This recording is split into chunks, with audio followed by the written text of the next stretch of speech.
Thank you. On to communications. Does the clerk have public communications? Yes. The first up is Alex Hyde. Just a minute, Alex. I got something to read. While the law does not require council to provide time for public comment, we have historically invited the public to make comments, and we appreciate their inputs. This is a time when residents and others can comment on matters that concern them. However, we will not engage in any debate, and as President of Council, I reserve the right to end any public comment that is disruptive, embarrassing, harassing, or otherwise objectionable.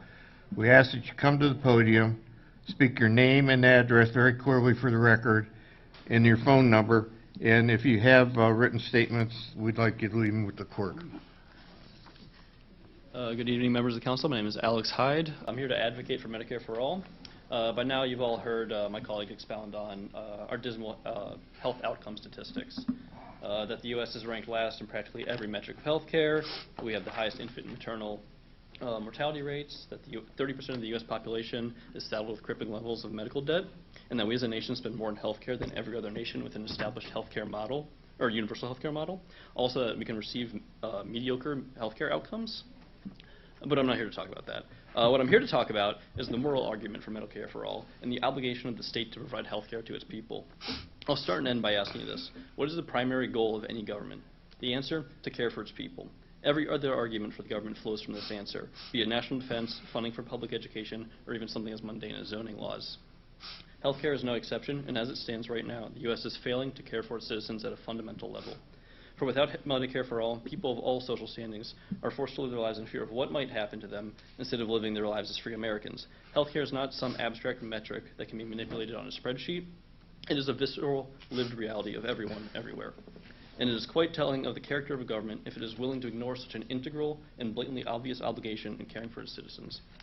If we wanted to continue to proclaim that the U.S. is a shining beacon on a hill, we have to act like it.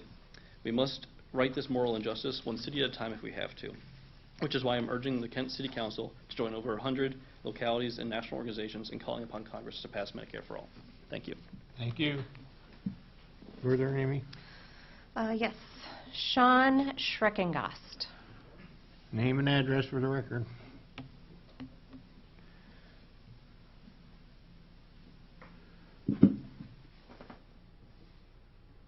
My name is Sean Schreckengast, and I am a senior public health student at Kent State University with a focus in public policy, economics, and administrations of health services.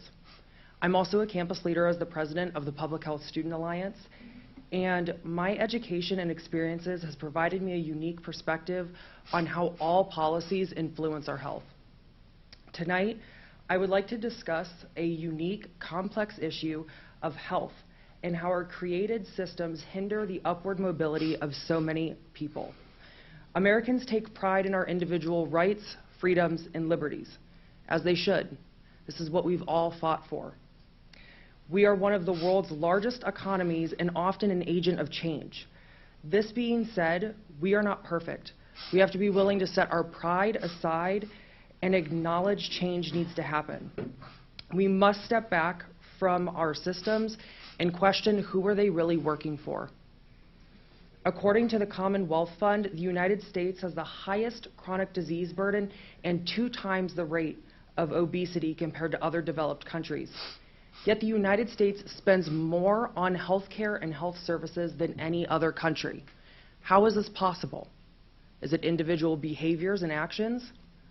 Or is this simply a result from the systems for which we've created? The Kaiser Family Foundation estimates that 1 in 10 adults owe medical debt, with millions owing more than $10,000. For many, this places a price on life-saving medications and procedures. This stops many from seeking any form of low-cost prevention services, which has been proven effective in reducing spending and improving overall health outcomes. Now Americans have to weigh their options, feeding their family or taking their medications. Where do we draw the line with corporations prioritizing record profits while clients suffer financially? If not now, when is the point where we stand together against these injustices? With this being said, I am in support of Kent City Council passing a resolution supporting Senate Bill 4204, Medicare for All. The time to act is now. Health knows no borders. By passing this resolution, we can impact the lives of those living within the Kent community and so many more individuals. So I hope you will act in the interest of the City of Kent and others that struggle to access the basic human right of health by voting yes for a resolution supporting Medicare for All. Thank you. Thank you. Further, Amy? Emily Huff.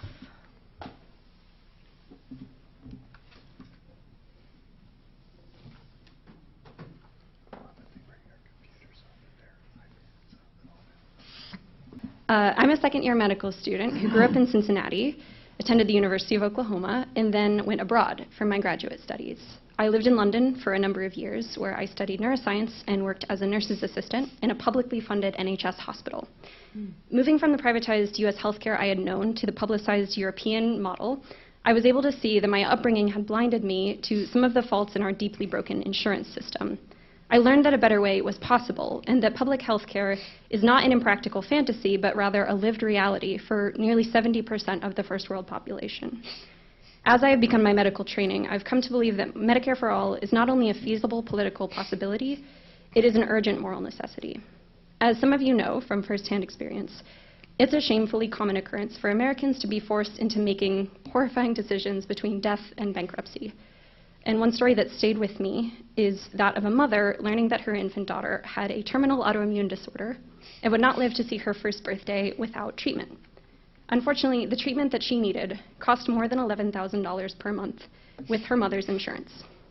This was obviously incredibly devastating news, but to me, even more heartbreaking was her mother's reaction. Not to ask how she could possibly afford the treatment, but to begin trying to calculate, based on her savings, how many months she could afford to keep her daughter alive. This is not conscionable. This child did nothing wrong. No amount of healthy lifestyle choices, hard work, or personal responsibility could have prevented her illness. I'm not as well versed on the politics and the economic nuances of Medicare as some of my colleagues are, but to me this is an ethical issue. No one deserves to die because they can't afford medical treatment. Illness is not a punishment for bad choices or a failure to plan. And health is not a reward that you earn through gainful employment. It's a basic human right. And our country's decentralized healthcare system has resulted in crippling debt, unnecessary suffering, and preventable death. I understand that many have concerns regarding the financial and practical aspects of such a change. However, I would argue, like my colleagues, that the role of a government should be at times to assume the burden of policies which exist to serve the public good rather than to generate profit. For example, we're willing to federally provide for public school costs for children because we believe collectively that it's more important to live in a country where children have access to education rather than a country where schools are sufficiently profitable to their investors.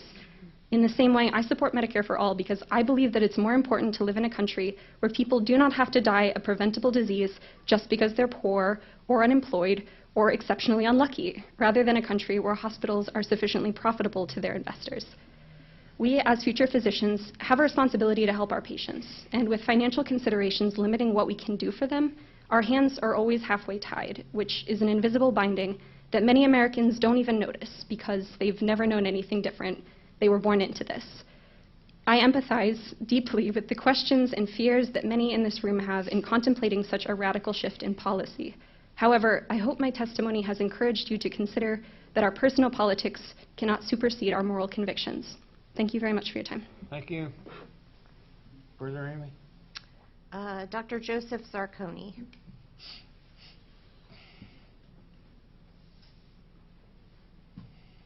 Good evening. I want to start by making the claim that uninsurance and underinsurance have become a public health crisis in our country. So I'm a kidney specialist. When I see a patient with kidney disease, it's my job to first try to determine the cause to see if it can be fixed. If it can't be fixed, it may well progress to total kidney failure, known as end-stage renal disease, or ESRD. A person facing ESRD has basically three options.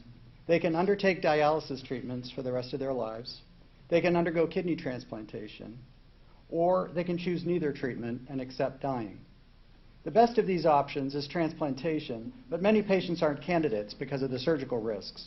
Dialysis, the most common pathway, is certainly an effective way of prolonging the patient's life, but it's associated with many health setbacks, frequent hospitalizations and procedures and complications, and it's incredibly costly.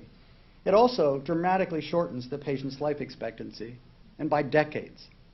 So when we see patients with abnormal kidney function, all of our initial approaches are aimed at either preventing the eventual need for dialysis by curing or stabilizing the disease if possible, or when the disease can't be fixed, preparing the patient to do everything that he or she can to slow its progression and delay the need for dialysis as far into the future as possible. For my insured patients, I can initiate a diagnostic workup that includes an ultrasound of the kidneys, a battery of elaborate blood work, and a possible kidney biopsy to determine whether there's something we can fix. For my uninsured patients, I can't offer this diagnostic workup because it's too expensive. They simply can't afford it. So it's quite possible that an uninsured patient might have a treatable or fixable condition, but we have no way to find that out.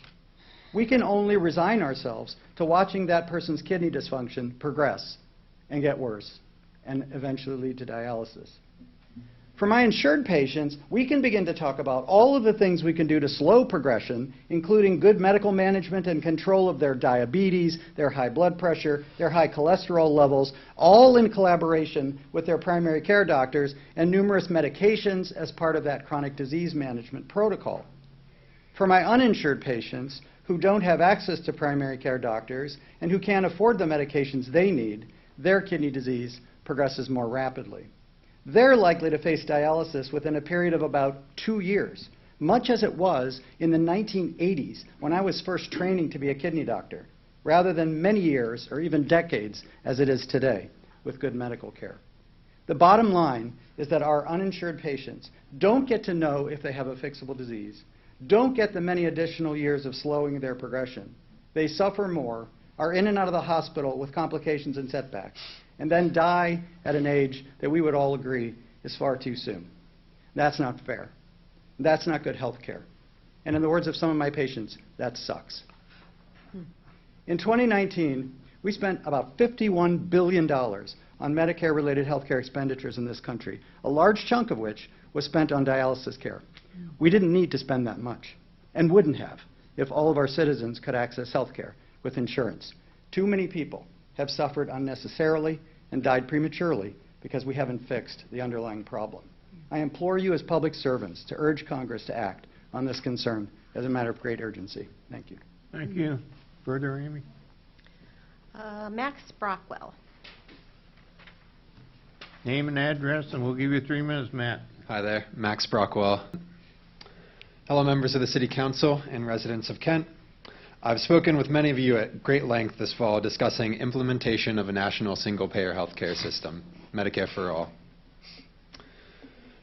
Here's the thing. As future physicians, we have all seen more than our fair share of health inequity.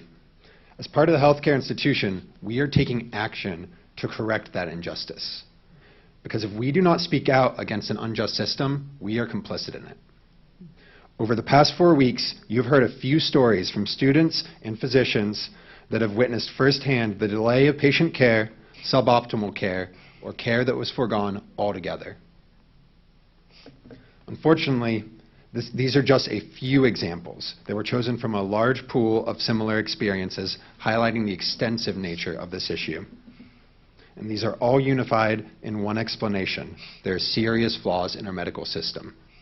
We have established that our current system is broken, leading to health disparities and significantly worse health outcomes compared to similar nations that do have national health care programs. We discussed the details of Medicare For All, which would expand health care to all members of our society, including dental, vision, and mental health care. We delved into the inefficiencies in health care today and explored how single-payer health care would both be affordable and sustainable according to multiple rigorous academic studies. Today, we come to you asking that you enact this resolution declaring the Council's support of Medicare For All. It will improve the health of our community. It will decrease the financial burden of the citizens of Kent when they do need medical care. And finally, it will begin to right decades of injustice which have affected women and social minorities most. I truly appreciate the time that the Council and the City as a whole has provided us to discuss this issue. And to be honest, the support we've received makes me proud to be a citizen of Kent. So, thank you. Thank you. Thank you. Doug Fuller. Mr. Fuller, name and address. We'll give you 3 minutes.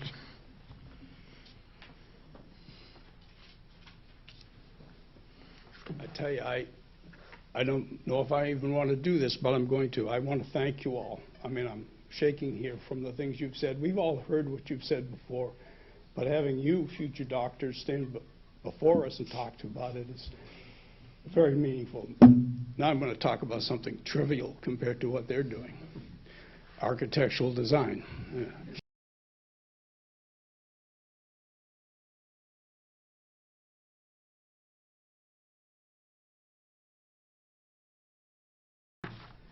Health and safety, Mr. Amrine. Yeah, I'd like to move the minutes from the October 5th meeting. Second. Second by Mike. Any discussion on that motion? Seeing none, all in favor signify by saying aye. Aye. Aye. Same sign. Abstain. 1 abstention. Thank you. I'd like to move the one action recommended. Second. Any discussion? Mr. Kuhar? As I said previously, I'm definitely not an expert in medical care and medical insurance and that. I do think the young students from NEOMED did an excellent job and something they believe in wholly. But because I don't know about something, I go out and I look for research. And so where do I go? I go to some of the administrative people at the local hospitals around us. I talk to the family physicians and specialists, you know, where I go for medical treatment. I talk to some of the insurance people. And after a good number of inquiries of different things, it seems like I came up with basically the same response from them. Almost all of them were in agreement that the last person you want handling your medical treatment would be the United States government. The other thing they got a consensus of, that one of the biggest problems with the Medicare was, or with the medical treatment, was the drug companies' price gouging. And then the other big thing was the administrative costs. And then again, all of them agreed that the medical system in the United States leaves a little bit to be desired and should be improved in certain aspects of it, but they all felt that this was not the answer. So for that reason, I'll take their advice because they know what they're talking about, and I'll vote no. Roger? Yeah, well, I'm going to vote yes on the motion. I think that there are these, and I respect John's position of going out and talking to people, but those people have vested interests. Those people are vested in the current, the way things work currently. They're vested in it, and they certainly are not going to do anything that is going to jeopardize their vested interests, whether they be doctors, insurance people, or whatever. I don't know that this resolution is going to do anything. I don't know if we're even going to get it to the floor of Congress. But we need to start having a real conversation and step back from our vested interests on things. I think the best way to do it is we lay out something that says, okay, everyone agrees that there needs to be change. Well, change doesn't occur by people taking ideological positions on either end of the spectrum. It doesn't occur by taking, dare I say, financial situations on either side of the spectrum. It comes with really difficult conversations about how to fix this system that is not working for all. And lastly, from a philosophical standpoint, I have a lot of far-right friends who call themselves originalists because they want to go back to the Constitution. I'm really an originalist. I go back to the Declaration of Independence. It says we're all born with inalienable rights of life, liberty, and property or pursuit of happiness, depending what political side of the aisle you stand. In the end, it doesn't say inalienable right of life if you can afford it. It basically said we're laying out a country that is going to somehow make it that we all are able to attain that inalienable right, let's just put it that way, in a meaningful sort of way. So it seems to me, let's force the conversation. So I'm going to support it. Heidi? Yeah, well, government is in the healthcare business, I have to say. For our oldest citizens, they have a system called Medicare. It's not perfect, and people also purchase additional insurance if they wish to. We also have a system for our poorest citizens. That's called Medicaid, and from what I can see is that has removed a lot of barriers for people to access health care, including preventative health care. Again, it may not be perfect. One of the problems with it is there's this arbitrary line where you can suddenly lose Medicaid benefits, and then you're stuck with potentially being uninsured or, like most of us, underinsured. We're underinsured because we often face high deductibles.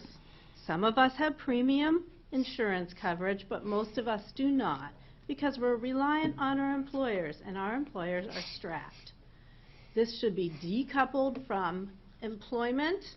We will see a flowering of innovation, new businesses starting, and it's really the right thing to do. We moved toward it incrementally with Obamacare, and even President Obama at the time said, we're not ready politically for a single payer system.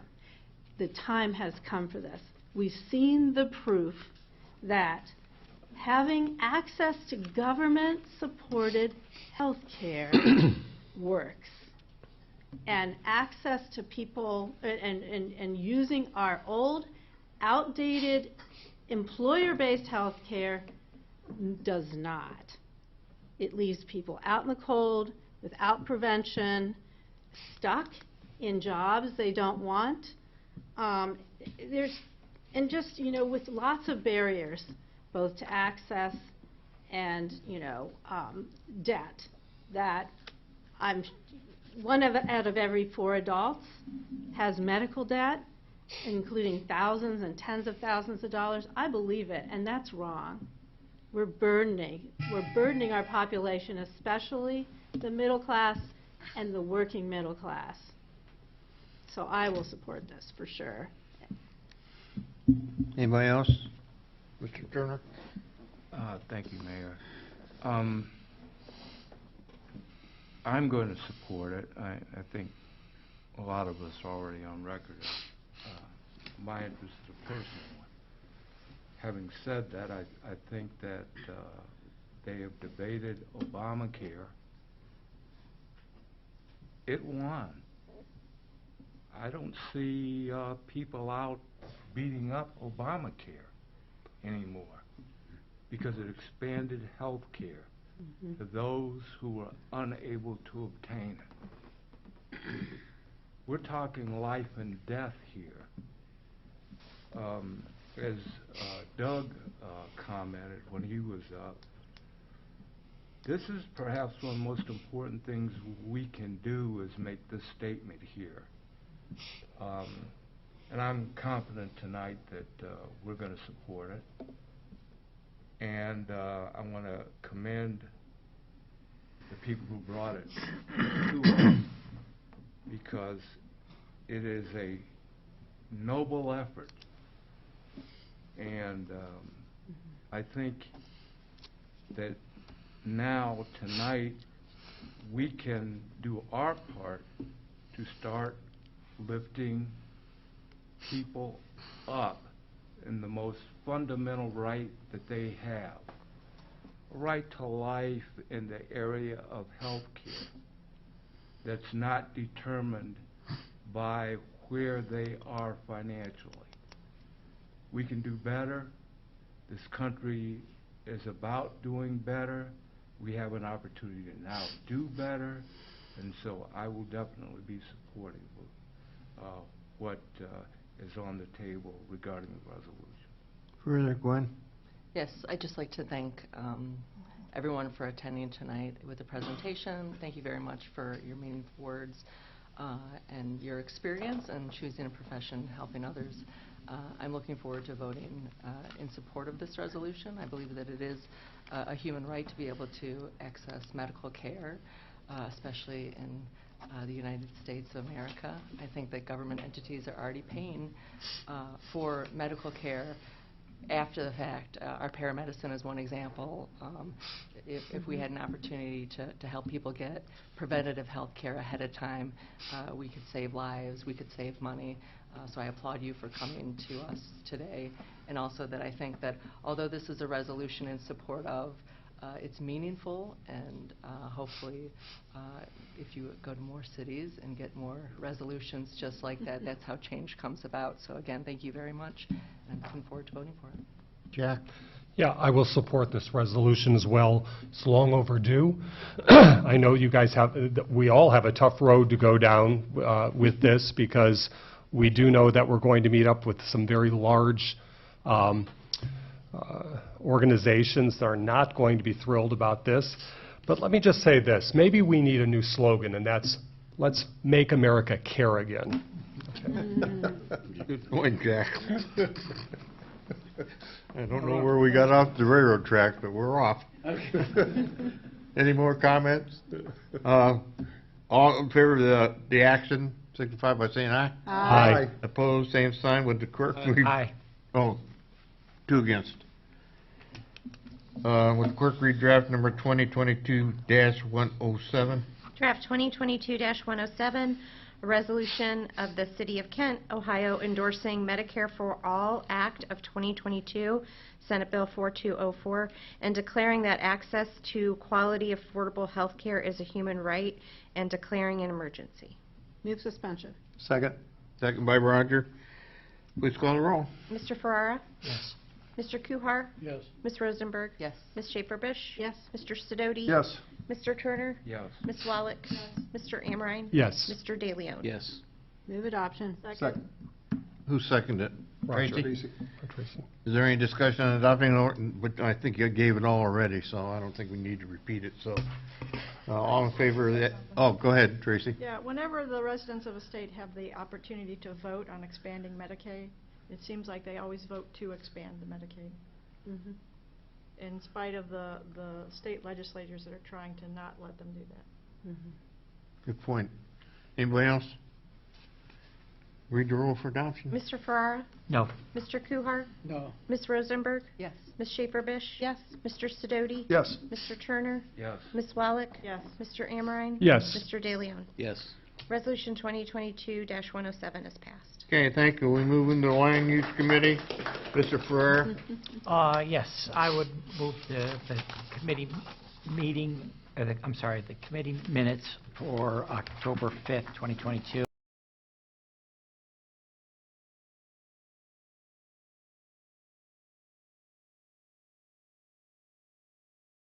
Wow. Council members' comment. Gwen? Yeah, I just have 2 comments. I want to congratulate Main Street Kent for a fantastic Rainbow Weekend in Kent. I think it was a fantastic event. It was important to celebrate it, and I think people came out, and I think they really enjoyed it. It says a lot about our city that we could host a Rainbow Weekend with such great turnout. I'd also like to remind everybody over the age of 18 to please vote. This is our last meeting before Election Day. Your vote matters. All of our votes matter. And democracy is very, very important. So I just wanted to give everybody that quick reminder. So, and early voting has already started, so no excuses. Well said there, Heidi. Yeah, I wanted to join Gwen in thanking the students from NEOMED for your dedication and your compassion and your willingness to put time and effort into this process. I've just been amazed at how successful you really planned this through. You didn't just come and make demands. I think that a lot of care and thought went into this process. I hope that you continue this advocacy work in this way, but also when you do become physicians. I think that carries a lot of power in making social change happen. And people see that, you know, that it's just very heartening to see the effort that you've put into this. So thank you very much. And I also want to say, I hope everybody has a safe and happy Halloween. Mr. Turner? Yeah, again, my hat's off to the students at NEOMED. I can be very succinct in this. You are the change, and we're appreciative that you've stepped forward. In doing this, you've started the ball rolling. It's going to make a difference. That I have no doubt.